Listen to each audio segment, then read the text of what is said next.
வணக்கம். சக்கரை வியாதிக்காரங்களே பயப்படாதங்க. வாழ்க்கையில் சூப்பராக என்ஜாய் பண்ணலாம்.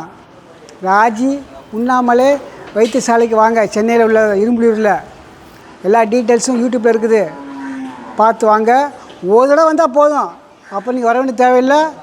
நீங்கள் சக்கரையிலேருந்து விடுபட்டுலாம் ஜாலியாக லைஃப் என்ஜாய் பண்ணலாம். ஒரு தடவை வந்து போயிட்டேன்னா அப்புறம் நீங்கள் அப்போலேருந்து ஸ்வீட்டு எல்லாமே சாப்பிட்லாம். பழங்கள் ஜூஸு எல்லாமே சாப்பிட்லாம். சக்கரை வியாதிக்காரங்க பழமே சாப்பிடக்கூடாது, கூட்டிடும். தேங்காய் சாப்பிடக்கூடாது, கூட்டிடும் சொல்கிறாங்க இல்லையா, சுகரு ஒன்றும் ஆகாது. நல்லா சாப்பிடுங்க. நல்லா என்னென்ன விருப்பம், சின்ன குழந்தைகள் எப்படி சாப்பிட்டவங்களோ ஜாலியாக, அது மாதிரி எல்லாத்தையும் வேண்டியதாக சாப்பிடுங்க. இது சாப்பிட்டேன்னா நீங்கள் சாப்பிட்ட உணவு எல்லாமே நல்லா காற்றுல எஞ்சும் நிறைய மோசம் போயிடும். மலச்சிக்கல் தான் பழச்சிக்கல், அதில் உங்களுக்கு 90% எல்லாமே குணமாயிடும். ஸோ அதனால் ஒரு தடவை வந்து போங்க.